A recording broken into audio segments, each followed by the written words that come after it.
Hello, everyone. Welcome back to Cinema Savvy. Oh, we have a lot to talk about today.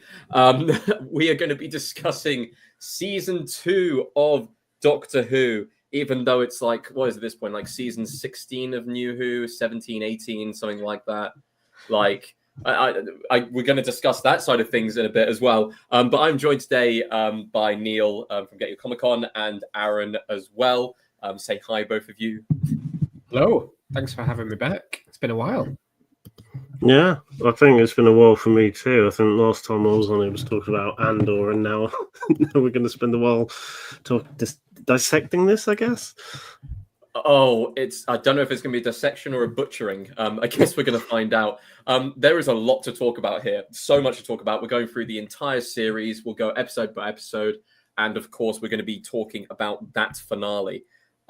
There's always a big thing in Doctor Who when we have something like, a cinematic event thrown out there, stuff like that. They did it with last series. But, I mean, you should know by now, this is a spoiler video. You've clicked on the video.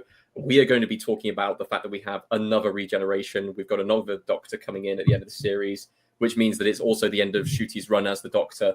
We've got to discuss that as well. We want to know your thoughts on Doctor Who. Please, comment down below on what you thought on the series, what you thought of Ncuti's run in general, what you thought of the finale. We're going to be discussing it through all today and dissecting it and going through everything. Oh, there is so much to cover. And of course, please go and follow us on our socials. The Linktree link is down in the description, and the Redbubble link is there as well if you want to pick up something Cinema Savvy themed, such as the pillow in the background. Okay. God, where do we begin here? Let's start with talking about last series. So it was the new era of Doctor Who. It was no longer classic Who. It was no longer new Who. It was, I don't even know what they described it in the end. New Who? New.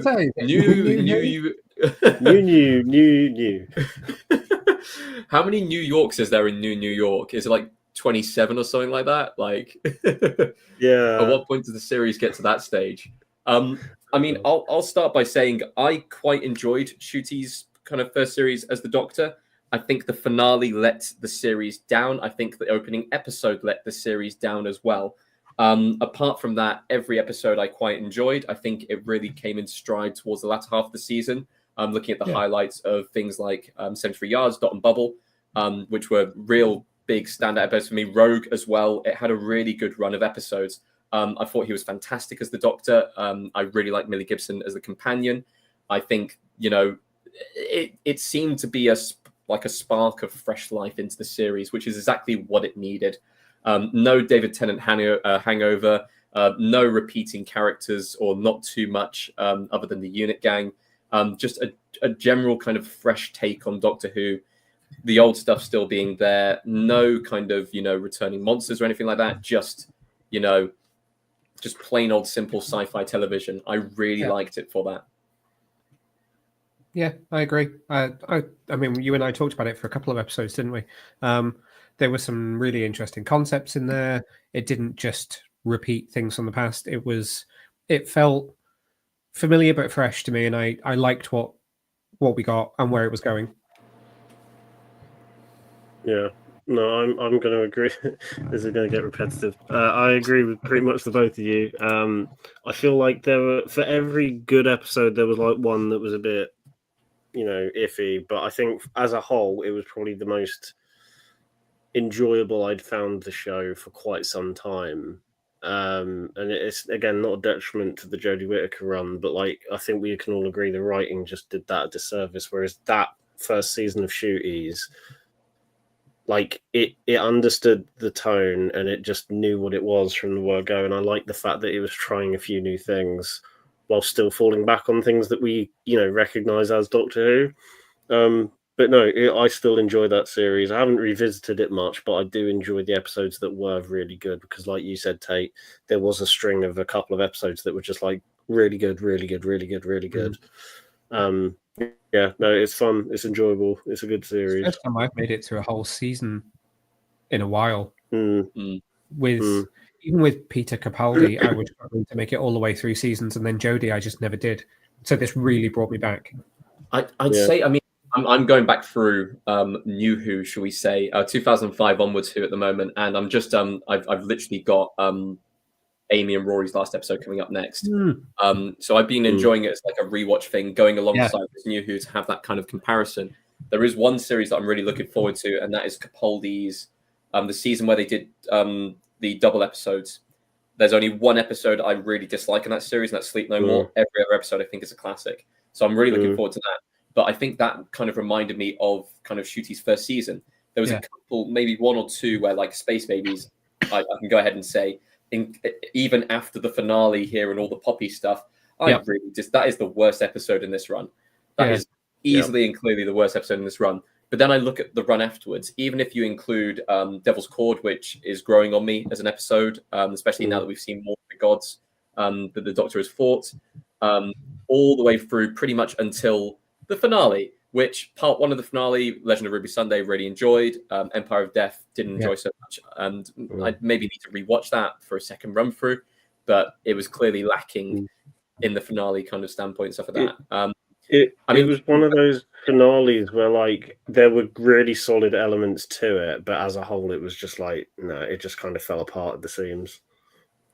It just felt really lacking. And I think what's happened in the past is we have had, CGI monsters, stuff like that, but we haven't really had big old CGI monsters as the main villain in the finale. It's always been something tangible, like a Dalek or a Cyberman or the Master or the Time Lords, something that you can immediately recognize, but something physical that's there, instead of being a big old Scooby-Doo CGI monster, which, dear God, they had Scooby-Doo last season, they have Scrappy-Doo this year. It's something that we'll, of course, go into and talk about. But before we move on from the last series, I had, when we did our review of kind of the last series, I had 73 Yards, my favorite episode. It's still my favorite episode from that series. Has your favorite episode changed, or do you have a different pick for your favorite episode? Ooh, good question. I think for me, 73 Yards is the one that still stands out as being like, you had good episodes, but that one just felt like lightning in a bottle in terms of concept, in terms of writing, in terms of performance, pretty much in terms of everything. Yeah. And even though I liked Boom and I liked Rogue, and those are probably the fun ones that I'll revisit the most, 73 Yards is the one that kind of sticks out as like, that's the jewel in the crown that was that series 1 / series 14, 15, whatever you want to call it. No, that is probably still my favorite. I won't revisit it as much because I feel like a lot of that depended on that first viewing, but the quality was, I think that is still the high point of season 1. Yeah, I'm inclined to agree with you. It's the one that stands out the most. It's the most conceptually interesting, I think. And there are other ones that stand out for other reasons, but that's the one that I think lots of people come back to, and lots of people pinpoint as being the high point of season 1. And it's interesting because obviously that's an episode that doesn't have all that much Ncuti in it. It's once again, it's a Dr. Light episode, which we'll talk about a little bit later on in the future, as we do have another Dr. Light episode in this series. But we're actually going to start very briefly. We're going to go through episode by episode. We're going to start very briefly with Joy to the World, because we didn't quite do Joy to the World on the channel. So this is going to be a very, very brief review of what I would consider to be an okay Christmas special. Nothing. I've been watching back through some of Matt Smith's ones, and they are awful. So I can say straight away that Joy to the World is a bang average Christmas special. Introduces the characters of Anita and, of course, Joy herself. Anita was great. I really liked Anita, and I'm glad we got a callback to that in this finale for season 2. It's a funny one. It got so bogged down in Stephen Moffat's kind of political views at times, which was my kind of issue with it, which normally I wouldn't have an issue with elsewhere in a season. But I feel like when you're doing a Christmas special, you kind of have to do something that plays into the spirit of Christmas in a way.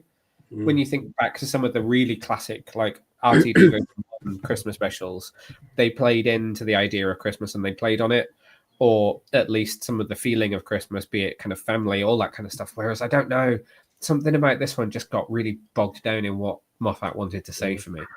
I guess the only thing you could say is it's for the people who aren't with their family at Christmas. It's for the people who are alone at Christmas. Yeah. It's a different take on that entirely. And I kind of wish, I mean, especially after the final episode, I kind of wish that we had a companion like Anita.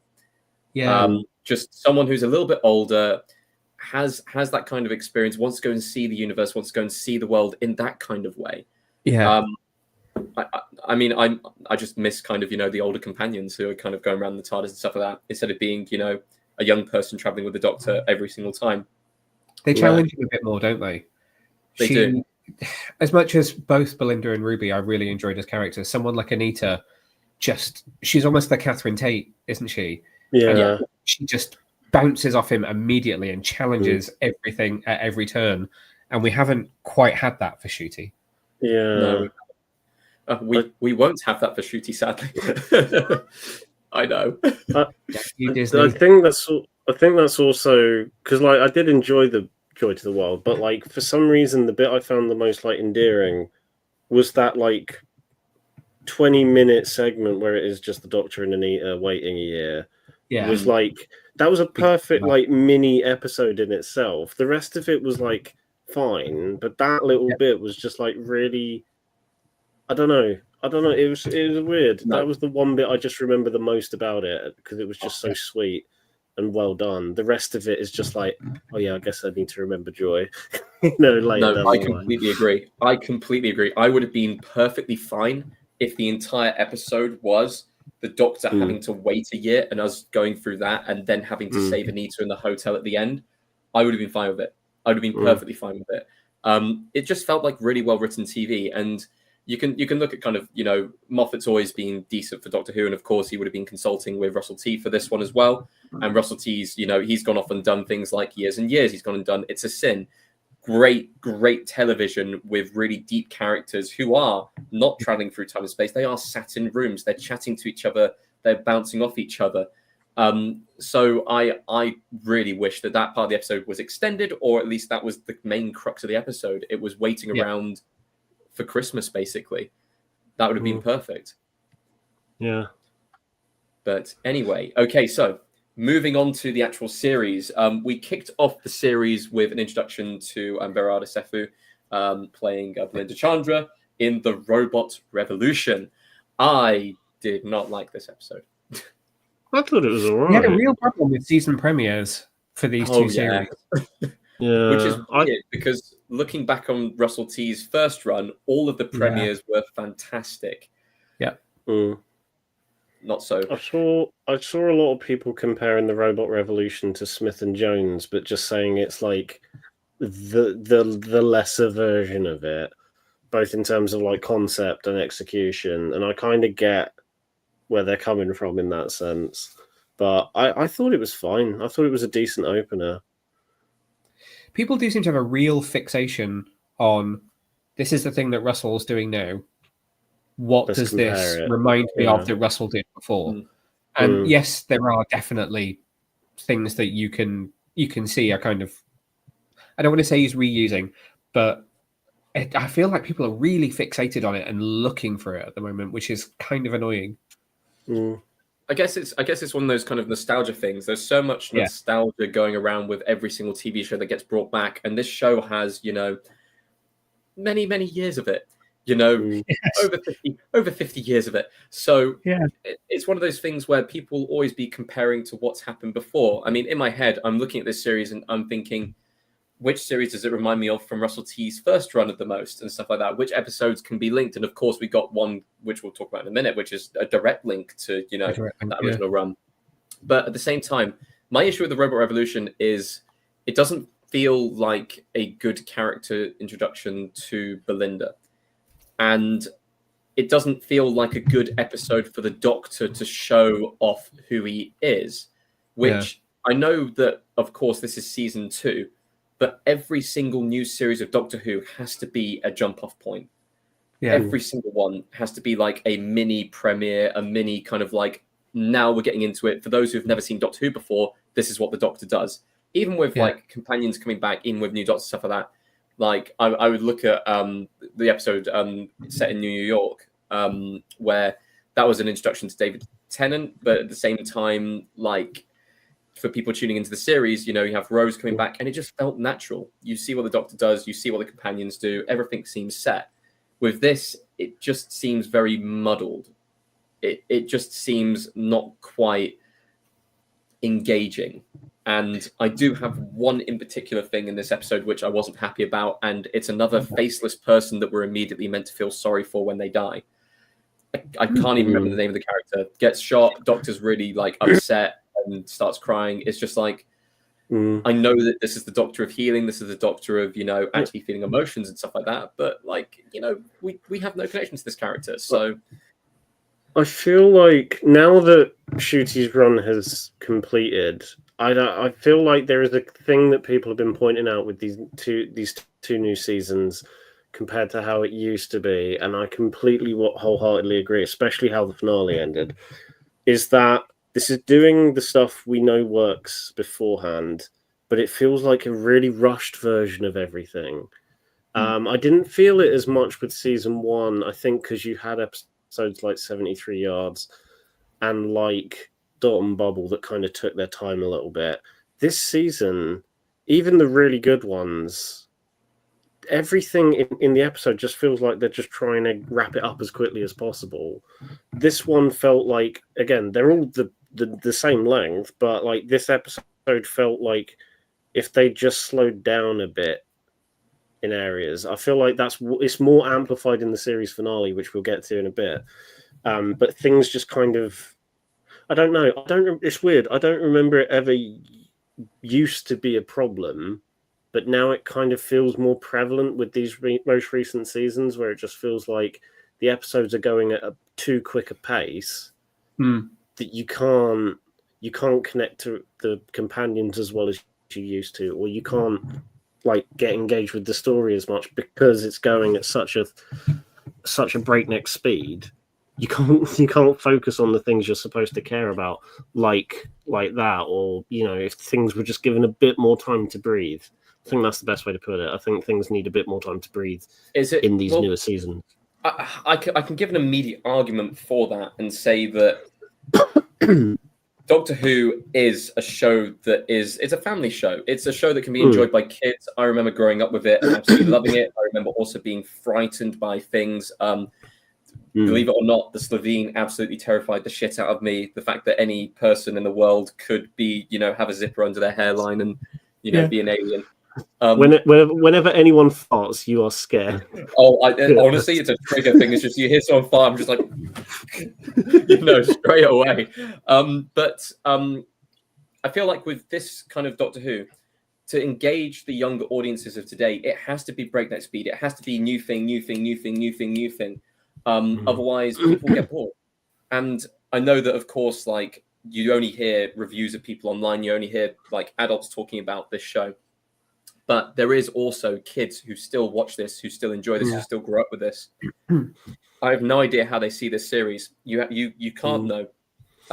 But at the same time, like it just feels, like you said, too rushed.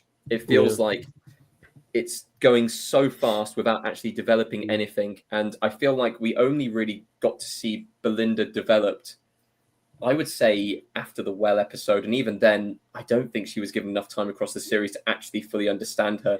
It was all kind of explained away in the finale. Yeah. And not Same really... sort of thing happened with Ruby as well, where it's like we're not given the right amount of time to like. I do like her as a character, but it's just like we need a little bit more so I can fully kind of.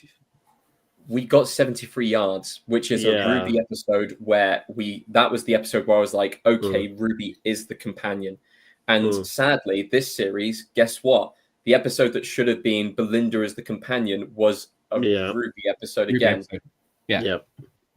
So I agree with pretty much everything that the both of you have just said. As you were talking, Aaron, I was thinking the exact same thing that Tayte just said, which is Russell more than any other showrunner that I think worked on New Who always talks about the family aspect and the fact that Who has got that traditional history of being the Saturday tea time family show that kids can watch and be scared of, but aren't so scared that they're running out of the room. And I think this is what he sees that genre of TV as now is having to be more like vying for your attention when you've got an iPad in your hand and so many other things that you're trying to do that's all on screens. That it's like, I need to catch you somehow. I need to be louder. I need to be bigger. I need to be faster. And that doesn't necessarily equate to being great TV per se. And I would love to know what a younger audience thinks about it. One thing that I think is really interesting about Robot Revolution, I feel like there are some similar themes in Robot Revolution to what we then get a little bit later on in Lucky Day.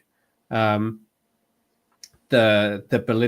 Belinda's date that becomes the thing that is on the, I hate to say it, planet of the incels.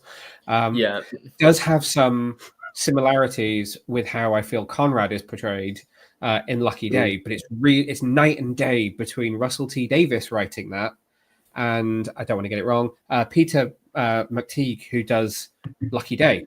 And it is, this is the one time I will agree with what people say on social media, which is where I do feel that Russell's messaging is too heavy-handed sometimes. There are other times when he gets it right, and when he gets it right, he is on fire. But I do feel like Robot Revolution in particular was a really heavy-handed message that didn't need to come across the way it came across at all in the episode. Any final thoughts on Robot Revolution, or are we good to move on to... Go for it. Move to Lux. Do you know what? I'm going to say this. This is the start of the streak that this series had. Yeah. Lux is an all-timer episode. I'm going to go ahead and say it. This is my... Yeah. Go for it. No, speak. I was going to say, this is my favorite episode of the season. Like, I will just wholeheartedly say that out of the gate, because even though there are some really good episodes later down the line, this one just worked in every single sense for me. And I just had a stupid grin on my face the entire time. And that's the first time in a while I've had that for an episode of Doctor Who. I absolutely adore this one. That's sweet. It's original. It does not rely on anything from the past. It does something completely different that we've not seen this show do. It starts employing some different technology, making the Doctor look like a Scooby-Doo character, bringing in the animation. It's creepy. Alan Cumming is just insanely well cast as Mr. Ring-a-Ding. I think my only issue with it was the stuff outside of the theatre felt very much like it was Miami, South Wales, which we know it was South Wales because I think they were down on like Barry Island or somewhere where they filmed it. It didn't feel very American to me when they were doing their This is America, but everything inside that theatre was perfection, I think, with this episode. I'm going to go and say it as well. It was a fantastic episode. Really enjoyed, Mr. Ring-a-Ding. Just a brilliantly designed character, a really cool villain. I liked the fact that he was part of the Pantheon Discord. I liked the fact that, he actually felt like a threatening villain. And I actually liked the way that he was defeated in the end.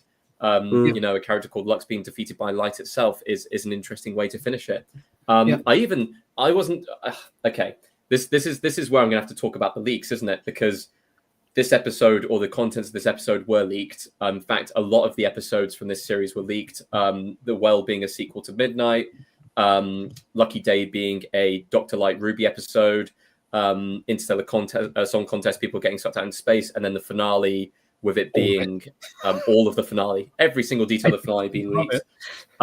I had heard about this before, so I'd seen the leaks. And do you know what? I was like, what do you mean the Doctor's going to have a chat with some fans and they're going to be saying it's a TV show? I thought I was going to hate it. I actually really enjoyed the sequence. The only thing I didn't like was the fact that they all said blink, because I was screaming at the TV, it's Heaven Sent. Like, Heaven Sent is clearly the best episode. Come on now. Yeah. They could have put a bit of variety in that bit. Just like someone says like a classic era Doctor Who episode. Someone should have says said like Midnight. yeah. I was waiting for someone to say something other than blink. Yeah, that's that is just Russell T. Like, yes, of course, it's a me episode that's the favorite. So I hadn't thought of that. That's right.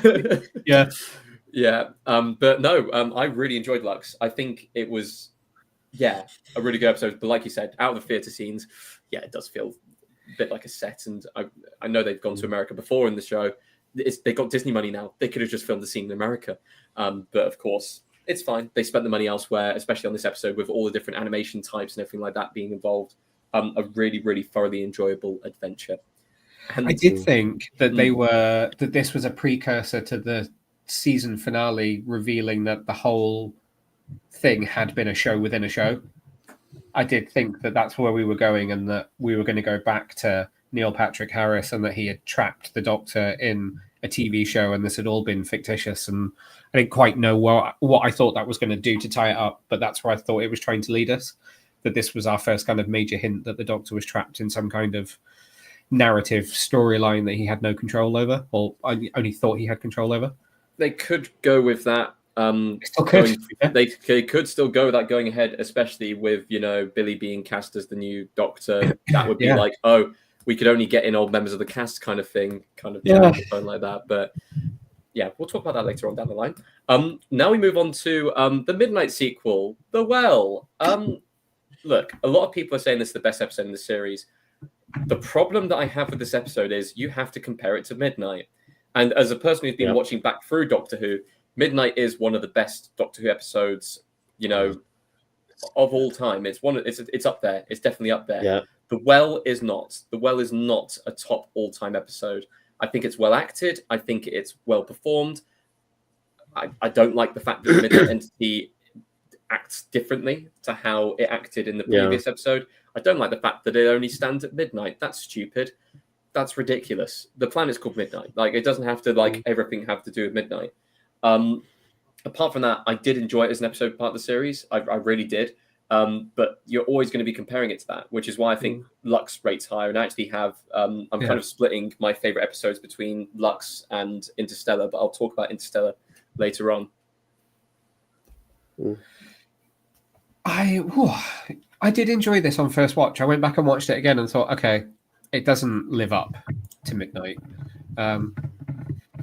It was a good episode for giving us a bit more of who Belinda was and seeing her acting without the Doctor in the same scene and giving her time to actually do something off her own initiative and off her own back and have a bit of personality. So I appreciated it for that.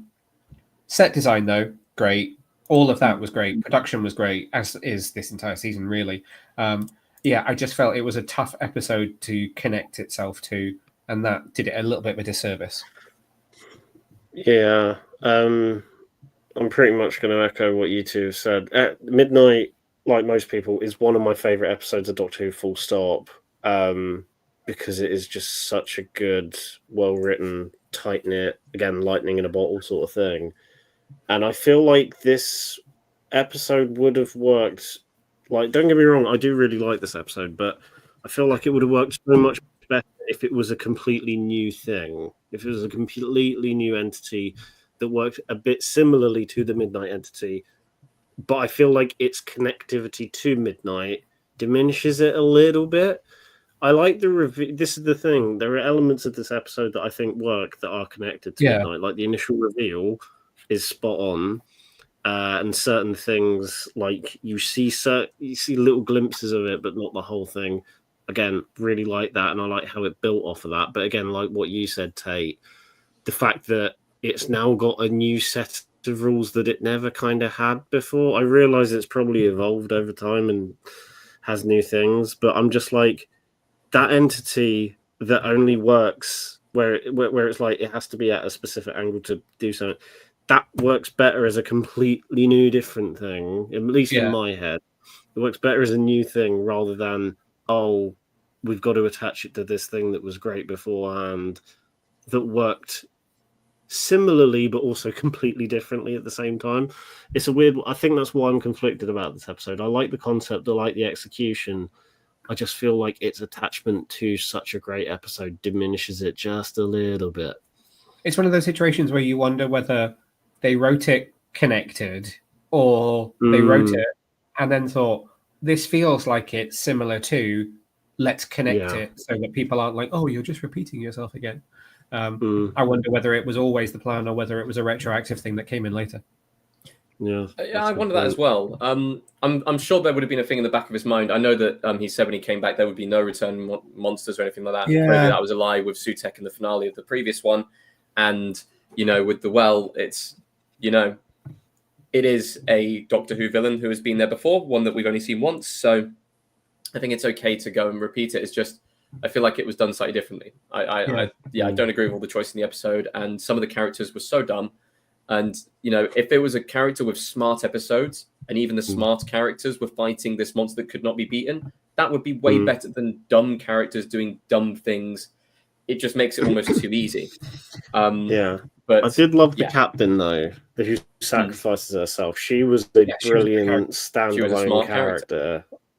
Yeah.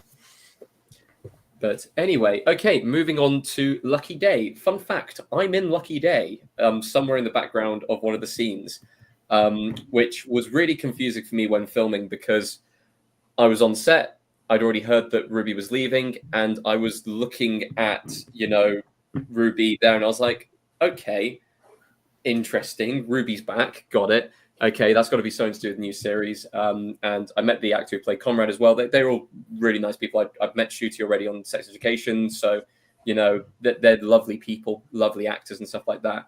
I enjoyed this episode. It's a, what do we call this? The Ruby episode of the series. I hope we get to the next one as well, because I thoroughly enjoyed these. I actually really like the twist in this episode of Conrad being a knob. That is always a a nice kind of a fresh thing for Doctor Who. I've always liked the idea of a companion turning on the Doctor at the end of the series, or actually being a villain. So this is kind of as close as we're going to get until they write it in one day. And I think it was nice to see kind of how Ruby had developed, working now at UNIT and all those things that go with it. Definitely. This might be my favorite episode of the season.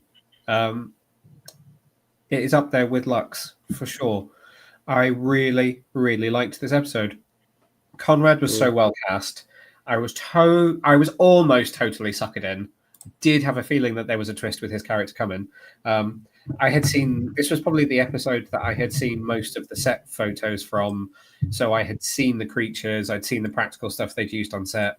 I'd seen a lot of what was being shot for this one, which was kind of annoying because I love the character of Ruby, and if there was any episode I wouldn't want to be spoiled, it would be an episode that focused on her.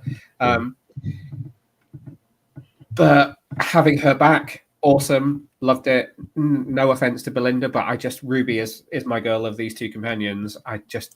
Anything with her, I'm just gonna get completely suckered in by straight away.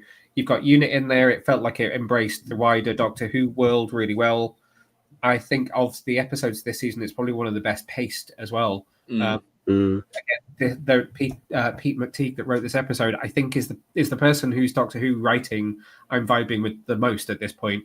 I feel like whoever he is, he gets it and he knows what he's doing outside of the Doctor, and so everything about this just works for me completely.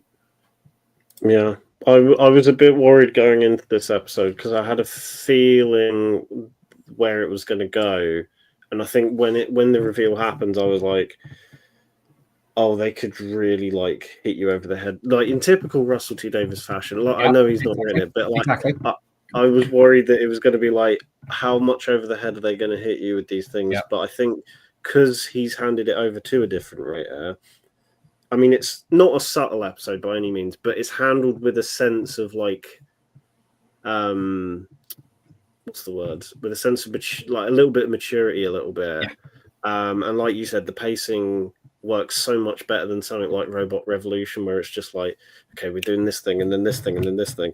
This one is right, we're going to take our time at the start. This thing happens about halfway through, and then the rest of it again kind of plays out, not quickly, but it happens at a pace that you can everything feels a bit more manageable in terms of trying to process it.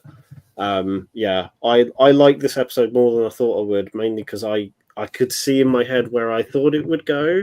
And thankfully, it didn't do that. It kind of did it in a way that actually it just worked. That's the best way I can describe it. For me, it just worked better than I thought it would.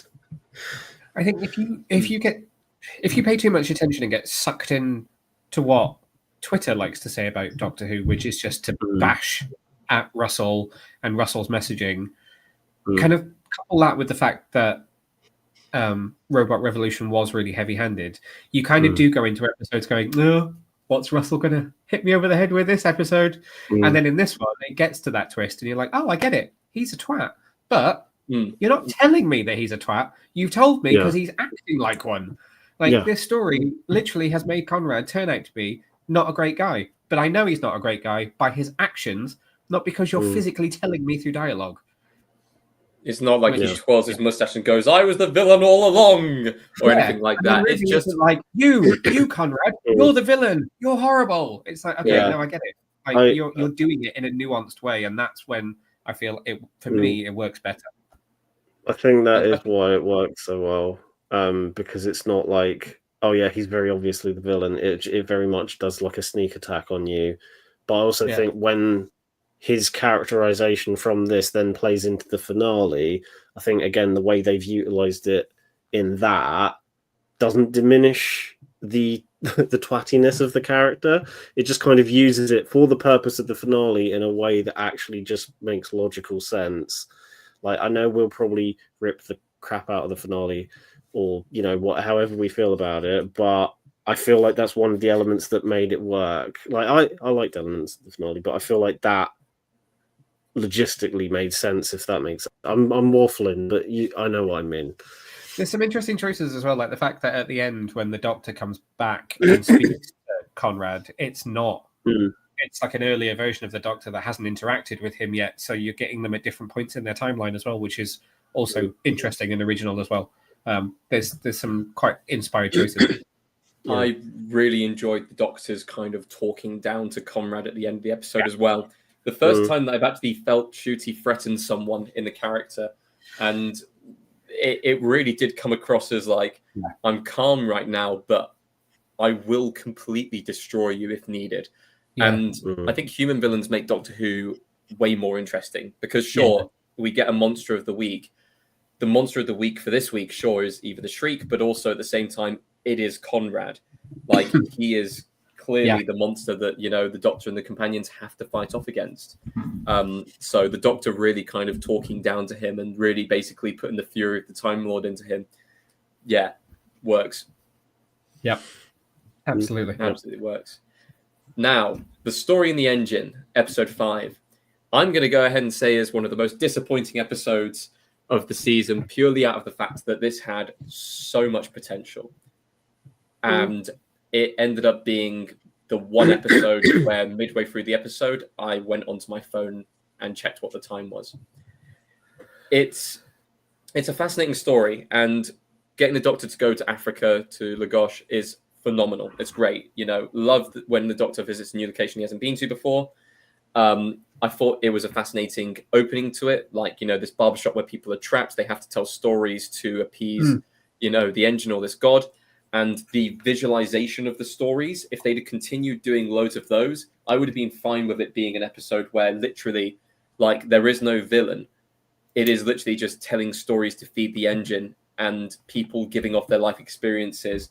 And then when they get to the location, he lets them go, like, and gets them to live out kind of more stories and tell more stories. Because I would have been fine if that was the end of it. But instead, it just got trapped into its whole cycle of, you know, like, oh, I'm a furious god, I must get revenge, blah, blah, blah, blah, blah. And then, it just seemed to get so muddled in itself. And I was genuinely bored at certain points in this episode, which is a shame. I struggled with this one. And it's really difficult to pinpoint what it was. Something about it it felt like it was asking too much of my concentration at the time. Don't know what mood I was in or what had happened that day, but I was just something about it that I was like, okay, I've looked away for a second and I feel lost. And then you start. It's a no TARDIS, no Sonic episode, isn't it? It's just a no technology, but the Doctor is abandoned in one place in particular kind of episode. And then you get the spider, and I'm like, what? Okay, there's that, and then you're doing this thing, because like the setup with the stories is fine. If you give me an episode, like an episode in a bottle where they're just telling stories, then that was interesting on its own. But then you have the spider and the engine that they're feeding, and I'm like, okay, so there's a whole thing I need to know there, that they're doing that for a reason because it's powering this. And then You've got the fugitive Doctor that I'm like, ooh, okay, cool. Joe Martin's man, lovely. Yeah, which was really beautifully done. And I'm like, okay, that's cool, but that's like a third thing that's going on that I'm like, why is that now that? And I don't know. Something about it just didn't work for me, unfortunately, which is a shame because it should have been a really beautiful episode. Yeah, I think similarly to what you were saying, Neil, is that like I feel like if they kept it really simple and straightforward, you could have had a really lovely little bottle episode. But because they throw in so many different threads, it doesn't become the fact that like, well, I didn't get lost per se. It was more just a case of like you're juggling too much at once when you could have just kept it incredibly simple. And that was the thing. Like again, like we've said before, the initial setup is spot on and could have worked on its own. But then I think it started to lose me when it started to connect. This is the thing. It was kind of connecting itself to the whole gods thing. Yeah. But then also kind of wasn't at the same time because it felt like there was a point where it kind of backtracked on it. Because he says, "Oh, I'm the god of stories," and then I'm pretty sure he gets shot down by the woman and goes like, "Oh no, he's not actually." And I was like, "Yeah, so are you part of the pantheon thing, or are you not, or is this a god thing on its own?" Dare I say the episode maybe would have recovered a bit if he was part of the pantheon, but wasn't a threat. Like, I mean, he wasn't really a threat at the end, a little bit because he was holding them hostage, but it wasn't like it wasn't. I mean, he wants to kill off all the gods, but if he was just the god of stories and he was just holding them kind of hostage, got to his location, and then dropped them off and was just like, "Look, I just needed you. I'm not a threat here." Yeah. It would have been fine. But no, just keep it simple to the point. What was he in the end? He was like a demigod. Yeah. And this is my problem. I don't think it's explained because like right now I have a plot explanation in front of me and I'm reading it going, "Is that what? I don't like really." It doesn't work. That was my main issue with the episode is the fact that like every other god episode made it very abundantly clear from the word go. Like Lux, this is the god of light. Devil's Court, this is the god of music. Sutek, god of death. This one is like he's the god of stories, but he's also not. Maybe not. And it's like he either is or he isn't. Commit to it. And I don't know. It felt like it didn't know whether it wanted to commit to one thing or another, specifically in that aspect. Everything else, like we've said already, I was on board with. It was just that one element. I'm like, I think also because it's like he gives himself so many names. I'm like, okay, that's fine, but is he the god of stories or isn't he? Just commit, and then that makes that one element of the episode not feel as awkwardly. I don't know. It's a weird one. Yeah. Everything else for me worked for the most part, apart from that one aspect. And I did think writing in Ncuti talking about the Doctor having heritage and connecting him to the people and the culture where he was worked really well. That did work really well. That I appreciated, and I think there's probably I saw. I don't know if it's part of the Unleashed episode, but something for the finale or something they've been playing on the social Doctor Who social media in the last few days with Ncuti talking about how when he was cast, he went to Notting Hill Carnival and lots of people were coming up to him saying, "I'm so excited that you're the Doctor." And he said he didn't realize that anyone in that culture watched Doctor Who. That was a behind the scenes bit for the finale. Yeah. Yeah. I wonder how I would love to get someone from that part of the world, from that culture's take on how this episode worked, because I wonder whether it just doesn't work for me because I don't get it. But I think it was nice to see them embracing that and playing to a part of the audience that probably doesn't get spoken to very much. Absolutely. Somebody will now shoot me down and tell me that I'm really woke. No, it's fine because Doctor Who embraces all cultures. Doctor Who travels into Africa and also looks after all of the Europeans, who love, Eurovision. That's definitely a sub area of, Europe, people who are specifically dedicated to the Eurovision Song Contest. this makes you realize how short these seasons are, that we're now at the Interstellar Song One Contest. before the finale. I know, Yeah. exactly. Yeah. Interstellar Song Contest, loved it. Great episode. Yeah. It was, honestly, the visuals in this episode might have been some of the prettiest visuals in all of Who, with all the it's going to sound really bad. All the bodies flying up into space and dying was such a beautiful scene. It was so well done. Yeah. I'd seen a clip of Russell T Davies before the season started saying that, like, in an interview, saying that, like, you'll be surprised how dark this one gets, and I'm like, it's Eurovision in space. How dark can it get? And then within the first 5 minutes, that happened. And I'm like, oh, this one's not messing about. I'm on board for this. I love it. There's so much to talk about in this episode specifically. But one thing I want to point out is the fact that Ncuti was meant to announce the Eurovision Song Contest,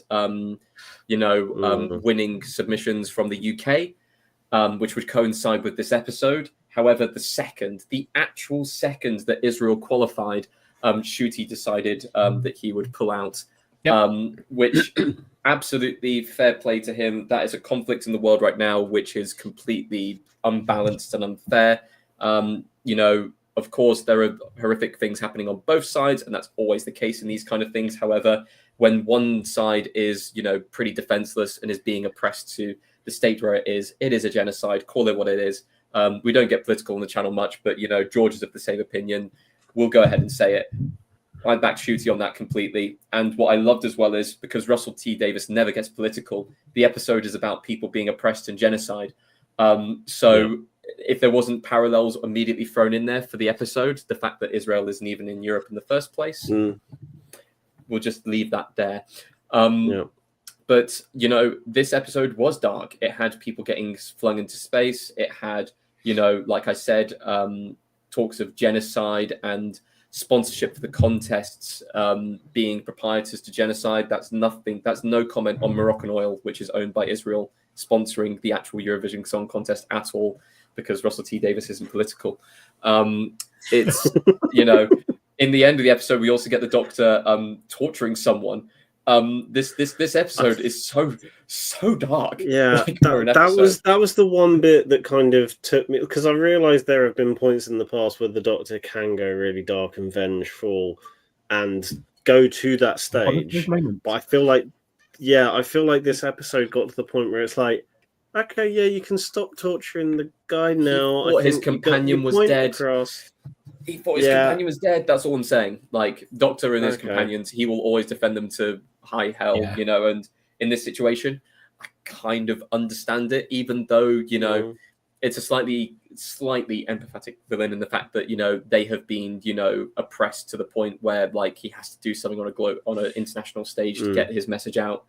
I mean, yeah, for an episode like that, to come that late in the series, I wasn't expecting it. I was expecting light stuff, and when Dugadoo comes on, like you kind of think the episode's just gonna, you think the episode is going to stay pretty kind of tame, and it just straight up doesn't.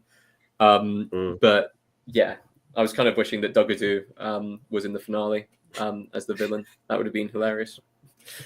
Fair play to Juno Dawson, who wrote this, because this is their first TV writing credit. Wow. They've written some Torchwood and Doctor Who audio dramas, and I'm just looking at it now. They've written a bunch of novels and non-fiction texts, but this is their first TV credit, which is insane. That's so one hell of an episode. My worry with this episode was that I thought it was going to be a really forced way to interact with the Eurovision Song Contest, purely because they knew that was going to be the night that this would air, and that it would feel really disingenuous. And it didn't at all. I thoroughly enjoyed it. In fact, I thought they did a really good job of capitalizing on that as a kind of, these two things are happening at the same time. It also made me realize that no matter how much everyone, tabloids and idiots on social media were talking about the fact that the BBC didn't know what to do with season 2 because Disney wasn't interested, and all this nonsense about it just sitting in limbo waiting for them to just drop it on TV. It was like, well, hang on a minute. Everything in this season lines up. May the 24th will happen on May the 24th. Eurovision will happen with Eurovision. There is clearly a plan here. Also, actually, going back to that point about Ncuti pulling out from the actual Eurovision, the fact that people actually think that the entire of Ncuti's Regeneration was shot because he dropped out of that and that the BBC fired him for it is so funny. Like the fact that people genuinely think that whole final bit of this episode got put together in like the last 3 weeks is like beyond the leaks had it a few months ago. I just want to point that out. So absolutely insane. But no, I mean, at the end of the episode, we get one of the biggest kind of shocks of the series. The Rani, or Mrs. Flood, finally revealing herself. The Rani bi-generating. Finally, all the theories. I mean, from the previous series, we've kind of theorizing whether she's the god of stories. No, in the end, she is the Rani. We finally get the Rani back from Classic Who, and that I guess leads us into our 2-part finale. Everything before the finale. I'm going to go and say this now before we talk about the finale itself, but I miss the double episodes. I miss the mid-season thing, especially when going back through all the previous series. Those double episodes are a nice kind of breakup of the series. It gives it time for a longer story with more in-depth writing, better characters, better insight into the villains, and it's usually a cliffhanger. Like one of the videos that I'm going to be possibly putting together over the next few weeks or a month is I'm going to be bringing on some guests. I'll be talking to both of you about this to go and rank the best 2-parters in New Who. Just because I think there's some of the best episodes to show off, the different kind of characters and stories the Doctor goes through. This series needed a 2-parter episode. It needed, if you throw in a 2-parter episode after Lucky Day or after The Well, then the episode count goes up to 10. And that is fine for a series. 8 is far too little, especially when you're considering the finale is one episode, kind of, one giant episode split into 2 parts. Maybe it's me clamoring onto the old Who and the old way and stuff like that. I just miss those kind of episodes. No, I agree. If we were only ever going to get 8 episodes, I would almost have wished that you dropped the story and the engine and split Wishworld into 2 episodes and made this a 3-part arc, because I do feel like Wishworld, do you know what? So I've seen Wishworld a couple of times now because I've obviously watched it when it was on BBC, and then I went to the cinema screening for the finale. I appreciated Wishworld more on second viewing than I did the first time round, but there's so much exposition that it just needed 2 episodes to just allow more breathing space to settle in. You needed more time to settle into the idea of Wishworld. I almost would have liked to. There feels like there's a bit of a disconnect between the TARDIS doors exploding in at the end of Interstellar Song Contest and then them waking up in Wishworld. I almost wish we had those 2 scenes back to back so that you had the confusion of, whoa, how did they get from there to there, rather than it kind of being the end of an episode and then this next episode they're in a totally different place. I needed more time for Wishworld, I think. Yeah. And I mean, not just that, but I think we needed more time for Wishworld just to see Archie Punjabi a bit more, because she was phenomenal as the Rani. She really was phenomenal. Ate up the screen, didn't she? She absolutely chewed the scenery out of every single moment. And I wish we were given more time with her character, because now she did. So it's like, but I guess we have to talk about this in 2 parts. And I feel like any form of criticism towards the finales, I feel like Russell T Davies imagines in his head a coffee cup slipping through a desk and smashing on the floor, because we're not allowed to criticize those kind of things as far as it's concerned. I think The Legend of Ruby Sunday was a stronger start to a finale than this one. And I think The Reality War is a better episode than The Empire of Death. It doesn't mean that it's a good finale as a whole. I think it misses again, which is a shame. And I don't know if it misses because, once again, it was a CGI monster, and all of that setup for Omega coming back and the Rani's plans and everything like that ended up being the Doctor defeating it with a gun, even though Russell T said, hey, we're changing the sonic screwdriver so it doesn't look like a gun. What does the Doctor use? He uses a giant gun thing to, the Vindicator to, or whatever it's called, to defeat Omega.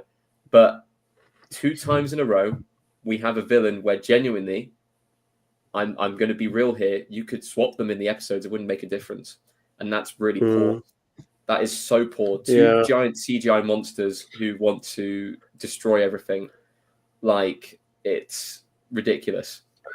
I think you could have taken Omega out and just had the Rani wanting to bring back the Time Lords and doing something, even if it was just that she needed to break up reality in the way that we saw happening at the end of Wishworld, and just take out the Omega bit, because that ended up being nonsense. The Rani was more than threatening enough that she could have been a threat to all of humanity and all of reality, because she was trying to reshape things to bring back the Time Lords. The Rani's speech about, the Time Lords coming back and like talking about like them being sterile adds, extra layers to, the Time Lords, which actually previously, when they've added in extra layers to the Time Lords, it's been terrible. Whereas this was actually warranted and actually made sense. But even the point, it's the heel turn of like, and, Poppy, that child, that's the Time Lord and the human. That's pretty gross, right? That entire heel turn, and everyone in the room just going, "Oh, come on!" Like that. I really laughed at that moment. Like that was exactly what I wanted the finale to be like. Yeah, I think also going off of what you have both just said, I think also the fact that Omega, Sutek not as much, but with Omega, the fact that he's defeated in like 5 minutes as well, kind of makes it a little bit, bringing back the whole of the Time Lords would have made a bit more sense, and would have had a bit, whether they came in or not wouldn't have mattered, because Omega is made out to be this big thing, and he is such a big villain from the classic era, and the fact that he's just gone like that kind of makes it a little bit pointless by the end of it.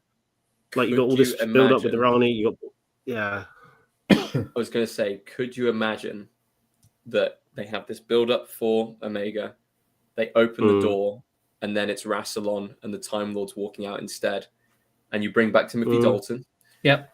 And I think the hype behind that, instead we get, like I said earlier, it's Scrappy Doo. It's, it's a terrible looking CGI monster that's defeated pretty much instantly. And I don't know why Russell's gone for this as his style of finale in the past. He used to be good at them. Like, he really does have a finale problem at this point.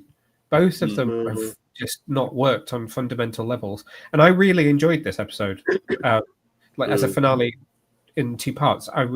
Maybe it was because I got caught up in seeing it in the cinema and it actually looking quite good on the big screen, and being with that audience who were really vibing with it.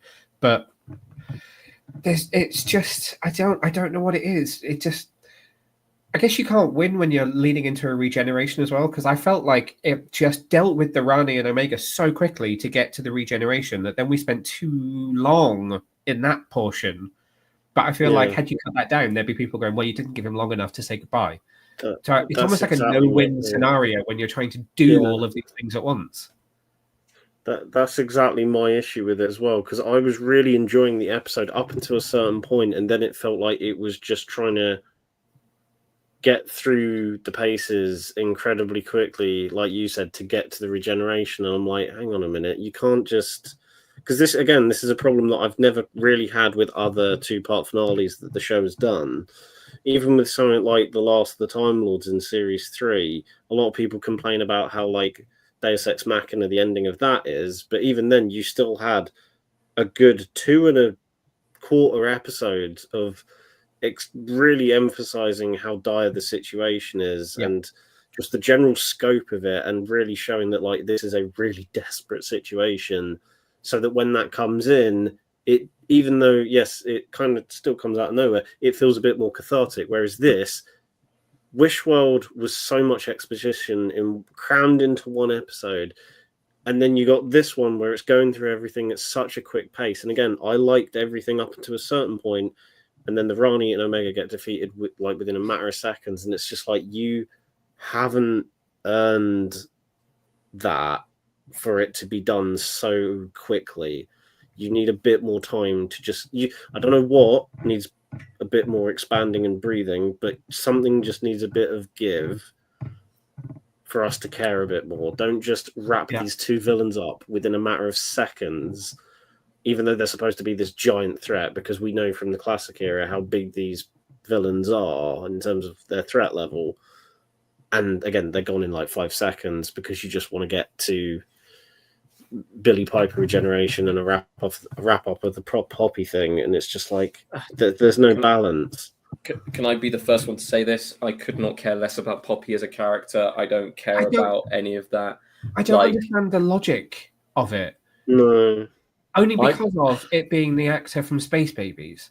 So I don't understand why there was a Poppy in Space Babies that is the same actor as the Poppy who we have now. Fair enough if it was only a creation of Wishworld, but for it to then have been Belinda's real baby who had already existed and is real, how is that Poppy the same Poppy from Space Babies? Yeah, that link I never understood. I never understood that link. They could have just had a completely different child, and it still kind of would have. It probably would have worked better than like, we're going to try and also. I think that's the other problem with Russell T Davies in this season specifically, and with this finale is that like he's trying to connect a little bit of everything when things don't need connecting in certain areas. Because some of it, like, I think, okay, Conrad to really this made sense, but yeah. I think because in a way, with this being the end of Ncuti, I think there was a beautiful full circleness to some of it. So Anita, wonderful. Calling back to Joy, wonderful. Having Ruby come back, wonderful. You know, Mel being there, having Donna's daughter that I now can't remember the name of, which is terrible. Rose. Rose. Oh yeah, obviously also Rose. Come back is again. There was a really like in so many ways. I knew it was going to be the end of Ncuti because it felt so full circle. And I was like, everything that has happened from the church on Ruby Road all the way through to this, we're seeing a weird full circleness to it that works.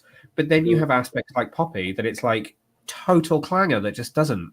And I'm like, Russell, this could have been beautiful. And you so close to having me completely tied up that I'm like, you did this amazing 2-season thing where like elements of it were important that we didn't realize were important from season 1, but then you go and do things that make no sense. And Susan, I thought, I was about to mention Susan. I thought they were going to go one of two ways. I thought it was going to be that is the Doctor's daughter, who will end up being the mother of Susan, and that's kind of how it's kind of birthed and how it works. Or I thought that Poppy would end up being the timeless child, and that would tie it back round to kind of a neat knot that's put on all of the Chibnall era, and would have probably fixed a lot of stuff with that by having the Doctor be Bootstrap Paradox. The Doctor is his own daughter, which, when you say out loud, you know, only Doctor Who could give us that kind of situation. Yeah. Now that you've mentioned that, actually, when you get that scene with Jodie, which I thought was like, say what you will about her run, I thought that scene was so beautiful. Yeah, it was. Between the two of them. It proves she was badly written because she so just. Yeah, it was one of those things, and you'll probably both agree with me here, is that when she appeared, you didn't realize how much you missed her until you know, in the moment you're just like, oh my god, I'm so glad you're back. But going off of what you said, Tayte, and I feel like this is the best example of this, is that he could have very easily connected it to the Timeless Child, because in that one scene alone with Jodie and Ncuti, it's pretty much established that like him doing that is a knock-on effect for Flux. Yeah, like they pretty much overtly hint to, right, she's not meant to be here, but what he's about to do is going to then ripple effect, because it was never explained at the end of Lux how the Doctor was responsible for it. That's a perfect way of just kind of cleaning up something that Chibnall never finished and explained. Could have done it with the Timeless Child, but we got the ending we got instead. Honestly, without Omega, that would have made this a timeless episode for fixing the canon. Whether it is talking about the Time Lords being sterile all the way through to fixing the kind of the past wrongs of the previous series. Yeah. Of course, And then you'd season have to go 3 back could have and watch started the previous fresh. series, but Yeah. absolutely. I mean, at the same time, towards the end of the episode, my favorite moment from the entire finale was actually Ruby remembering, but the others forgetting.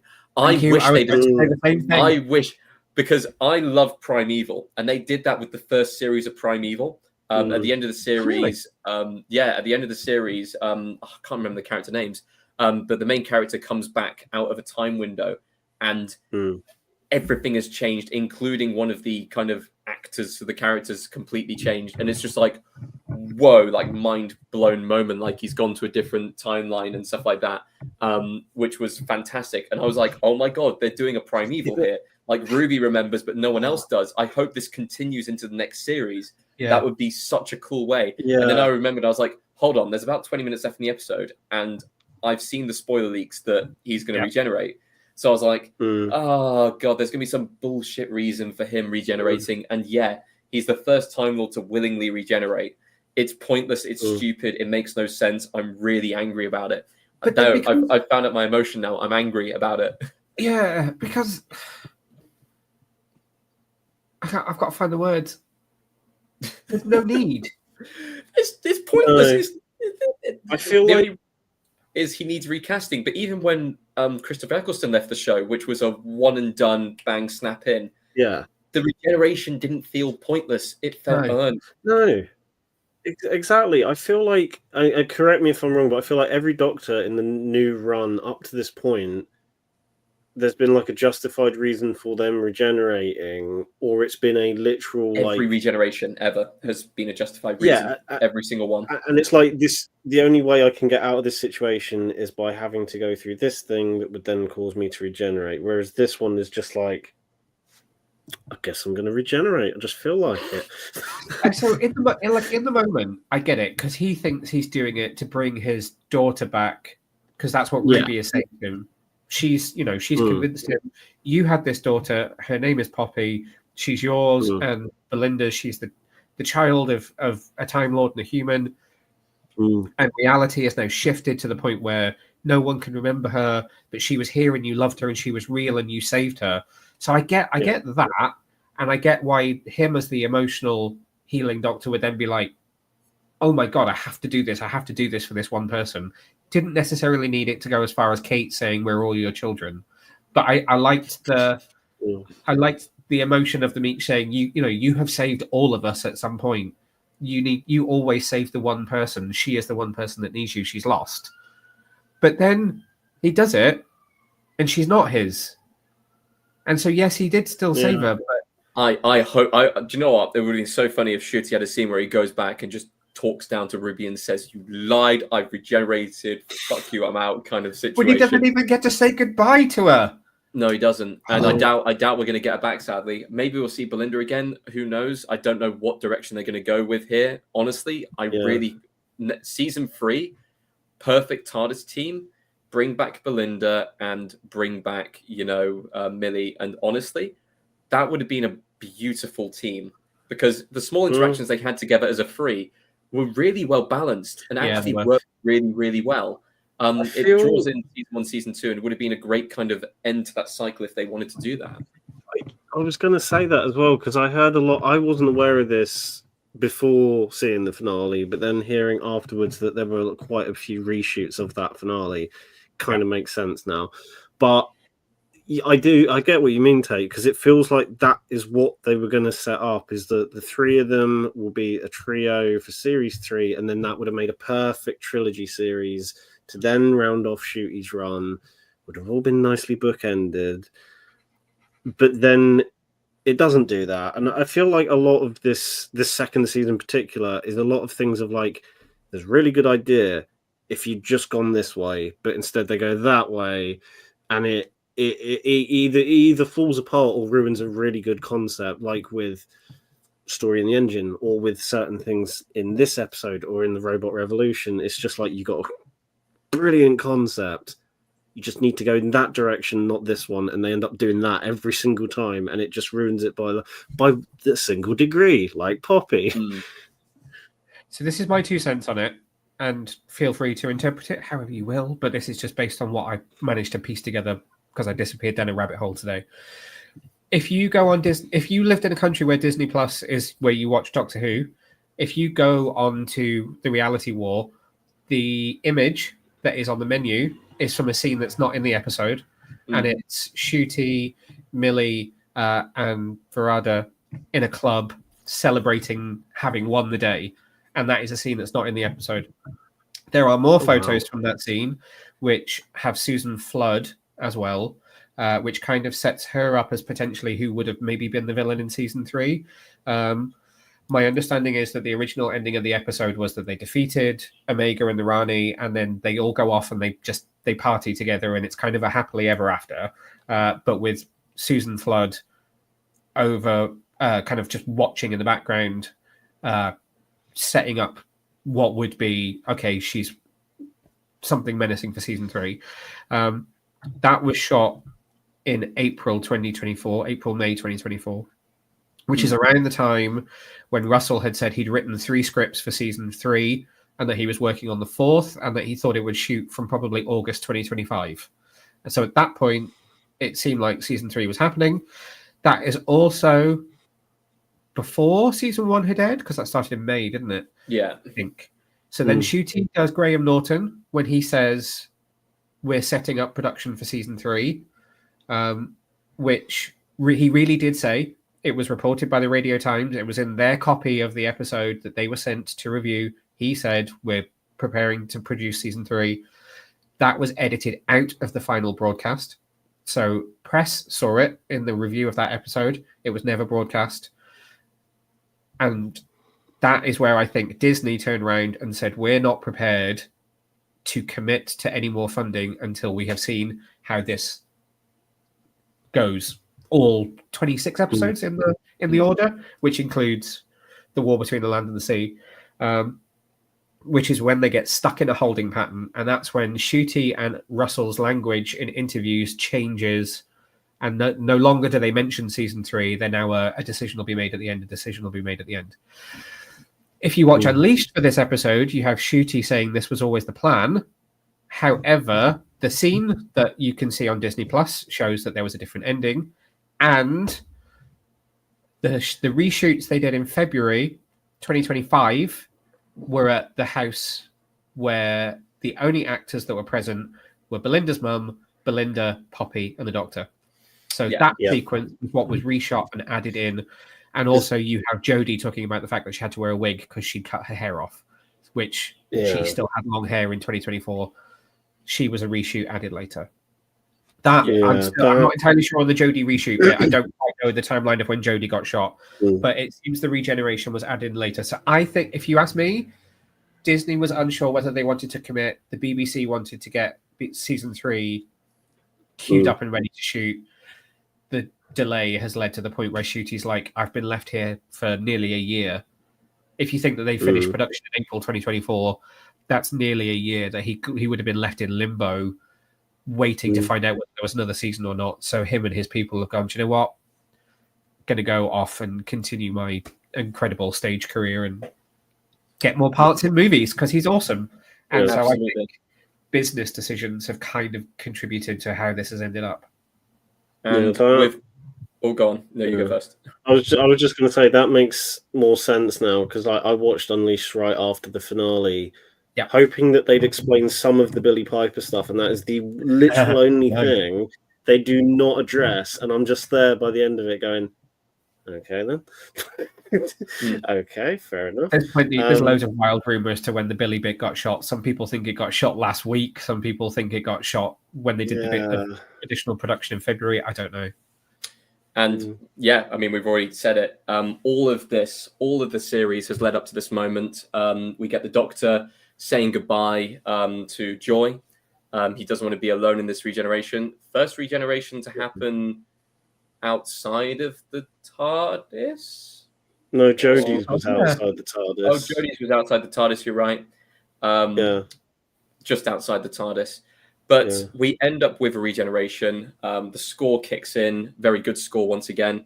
And we see Billie Piper's face. And I'm sure that the reaction in the cinema was everyone going, I really didn't expect it. I mean, like I said before we started recording, I did slightly fall off my chair, and I was just like, "Oh my god, they did!" I think I actually screamed. It really was true because I did not believe the leak. But because the guy sat next to me was like, "You knew," and I'm like, "Yeah." I thought everyone knew and didn't believe it. I hadn't seen any leaks, so when it came, I was like, "The fuck?" That was my biggest. I was like, "What?" Yeah. I have mixed feelings on this. So I'll start by saying kind of the positives to it, or at least why I'm on board with Billie Piper being the Doctor. I'm a sucker for Billie Piper. She grew up a street across from me, so like she is a local hero, pretty much in my cul-de-sac kind of area. Always supported her in Doctor Who. Always supported her outside of whatever she's ends up doing. She is a hometown girl, and therefore, everything she touches turns to gold. Pop star career? No, not so much. No, but there's some bangers in there. Come on. But at the same time, I've always enjoyed her character in Doctor Who, or her characterizations in Doctor Who. She was fantastic as Rose. I think she was one of my favorite companions. Yeah. She was brilliant as the Moment as well in the 50th anniversary, and I love how they brought her back for that. Yeah. I really do hope that she is not Rose. She is a completely different entity. I really hope that she's similar to the Moment, because that would be a very, very interesting take on the Doctor. It has to be different. It can't be the same. I don't know if I agree with it, and I don't know if that's because I'm already like, Ncuti wasn't given enough time. He is the first Doctor to not fight the Daleks, the Cybermen, or the Master, ever. Which is, well, I mean, Joe Martin hasn't yet. Hasn't yet. But I think that's absolutely crazy that he was never given any of those villains to actually go up against. And at the same time, it just feels too fresh. I mean, if it was 2 13-episode series, I feel like there would have been enough time to give Ncuti the time on screen. We would greet it with 2 8-episode series and 2 Christmas specials. It's not enough. It's nowhere near enough for a run. I feel like Eccleston's Doctor is more fleshed out than Ncuti's, and he had less episodes. So, yeah. Inclined to agree, as is apparently the cat who's going to walk in front of the camera. The fact that it broke with convention and it didn't say introducing Billie Piper as the Doctor for a start makes me think there's something going on, because even David Tennant had, when Jodie regenerated into David, it still said introducing David Tennant as the Doctor. So the fact that they didn't do that tells me either someone in the credits team wasn't paying attention that day, or there is a story there. I will bang this drum until the end of time, but yeah, he regenerated through the heart of the TARDIS. She's the only person that's carried it. So I think it's connected to the parting of the ways and the fact that Rose has basically carried the heart of the TARDIS within her. And I don't think it's Rose. I think it's an echo of Rose that may only be in one episode or part of one episode. Lord, I hope that it is they need Rose back because she has to fight off Daleks, and they need to face the Daleks might actually fear. They need another kind of War Doctor type thing. And we get a brutal depiction of the Doctor coming up. I feel like we need to, as much as I love Ncuti in his run, I feel like sometimes he was too friendly and too kind. And the one time where he wasn't in Stellar Song Contest or at the end of Lucky Day actually showed a lot more characterization. And I think you can't. He is the Doctor who's healed, but you can't let go of the fact that you've had to watch your friends die and suffer all the way throughout the years. I think that's part of the reason why Eccleston worked in just that one season run, is because we saw a bit of the entire spectrum. We saw, positive, happy side. We saw the vengeful, ruthless side of him, and we saw the calculated side of him as well. And we saw everything in between, whereas Ncuti, like you said, we were just starting to see that ruthless, vengeful side. And I wish we'd seen a little bit more of it. But again, because of the majority of episodes during Ncuti's run have been Doctorless episodes, that's also another big factor of feeling like we haven't had enough time with him, because we literally haven't. Most of them have, especially in season 1. So a lot of them didn't have him in it, and I feel like we've needed that time with him more so than ever now that he's actually gone. I feel like we could have really done with another season's worth, or even just another special or two with him. But I don't know. I hope he comes back in the way that Jodie came back, and I hope that there is more characterizations. Doctors coming back. Christ, I want Paul McGann to come back. So I think given the small amount of time that he had, I mean, of course he's done loads for Big Finish, but the small amount of time he had with the Night of the Doctor was enough to show that he should have been given more time as the Doctor. And I think it's one of those things where every single time we get a regeneration, we'll sometimes reflect on it and we'll say whether they had enough time as the Doctor to kind of make their impact and stamp their print. And you could say that Tennant, Matt Smith, and Peter Capaldi definitely had enough time as the Doctor to really show off what they were capable of. Jodie Whittaker was underwritten and therefore didn't feel like she had enough time. And of course, it feels like here, as much as we said, these two series have had good runs of episodes. These two series have had a couple in a row which are really, really good and you can really get into the character.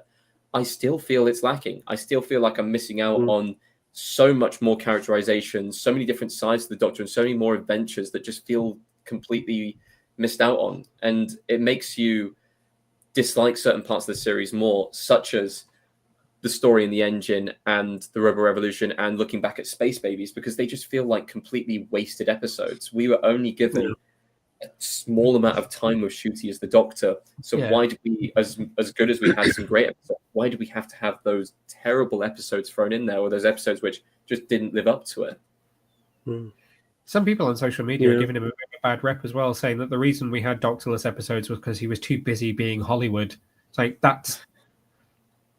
I don't know if season one overlapped with any of his time shooting Barbie, maybe, but he wasn't in Barbie enough, should we say, to warrant that. I never got the impression that he had to disappear from set episode for episodes on end because he was. I mean, he was cast before going into Sex Ed series 4, wasn't he? Or was it midway through production of Sex Ed season 4? Wasn't 73 yards shot at the beginning of the block because it was the first one. Was still finishing sex education. So that's the only thing I know of that has any impact. The fact that people are trying to say he never really cared and was just never around because he was too busy doing other things. The writers would have pushed it back.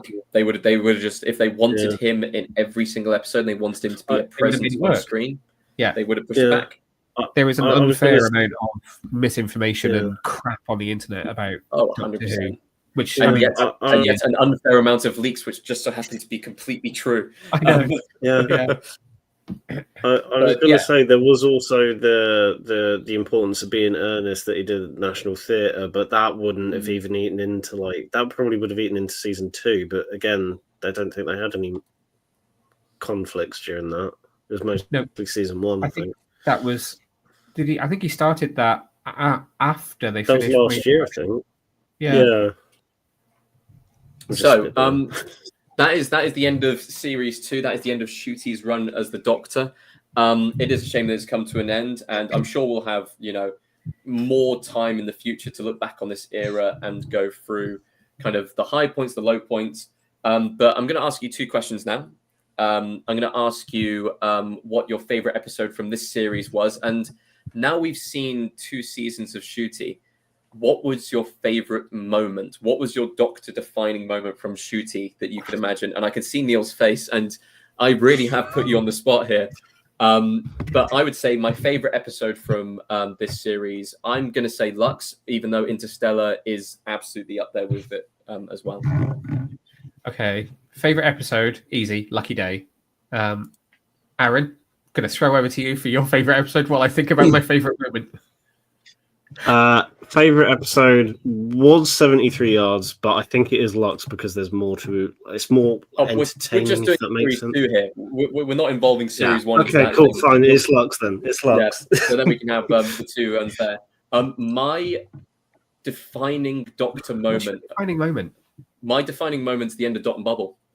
That stuck with me hard. Yeah. That is a moment where truly, you can feel his anger, you can feel his pain, and you can feel him letting go. Yeah.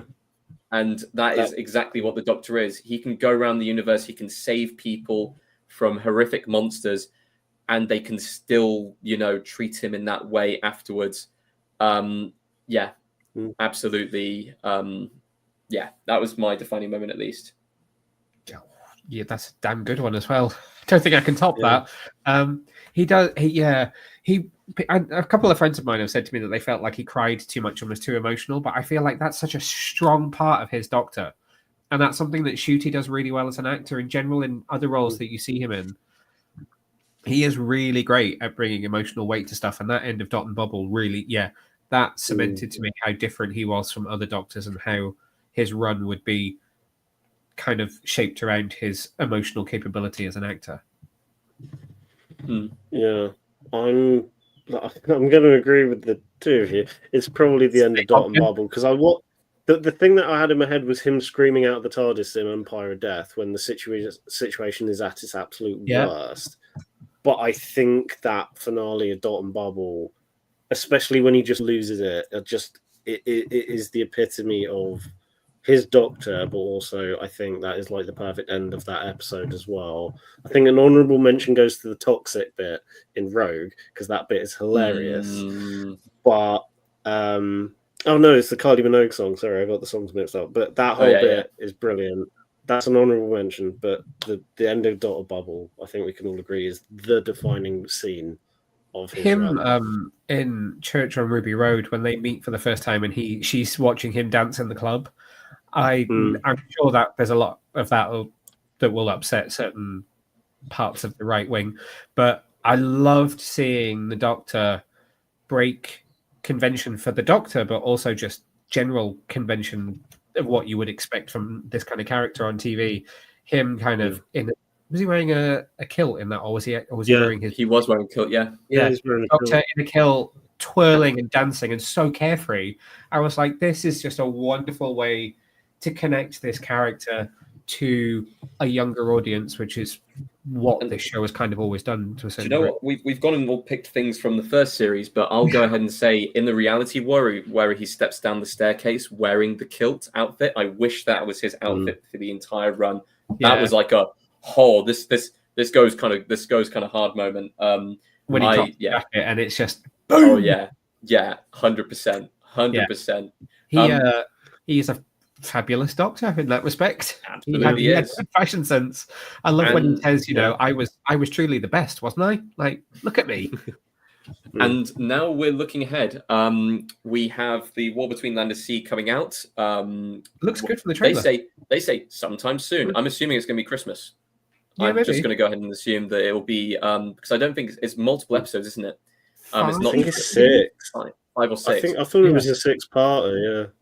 I'm really looking forward to it. That is something that's definitely on the horizon that I'm staring down at, and it's got some great actors in it. It's going to give Unit a bit more fleshing out. The story seems intriguing from what I've seen so far. I can't wait to see what direction they put it in. But can we at least say that they wouldn't just leave it with Billie Piper hanging out the TARDIS? It seems like they've got some kind of plan to conclude this story, whether they do it in any format, whether Disney's involved or not. It does seem like Doctor Who will continue on, which is always good news. Yeah, there's no way this is coming to an end. No. Disney might not be a partner anymore, but there will be more Doctor Who. Kind of wish the budget went back down again because maybe we would get Omega as a person and not as a CGI monster. That might actually benefit Doctor Who once again. Yeah.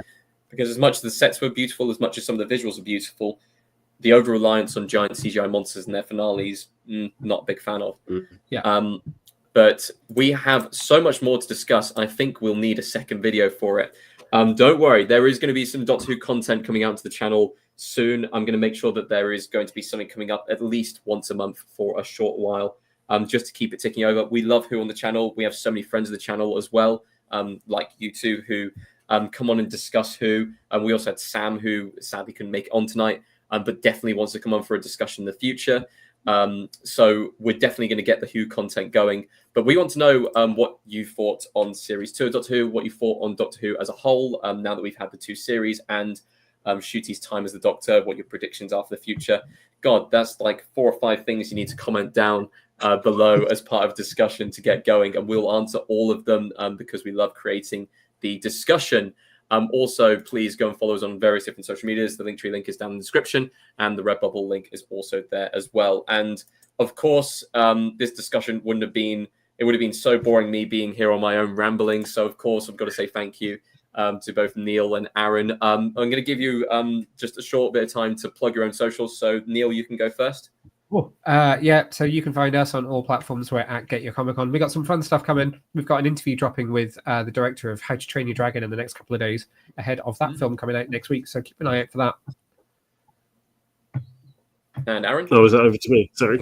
I was zoned out of it. Yeah, you can find me on most socials at Aaron Azza, but you can find me on YouTube and TikTok, Aaron at the Movies. Been a bit quiet on video stuff, but I will get back into it. I've mostly been writing for the past month, so yeah, that is what I will get back into video stuff at some point. That's my fault. I turned him into a comic book reviewer. Yeah, exactly. Well, thank you both for coming on. We hope you all enjoyed this discussion on Dot 2, and we will see you on the next one.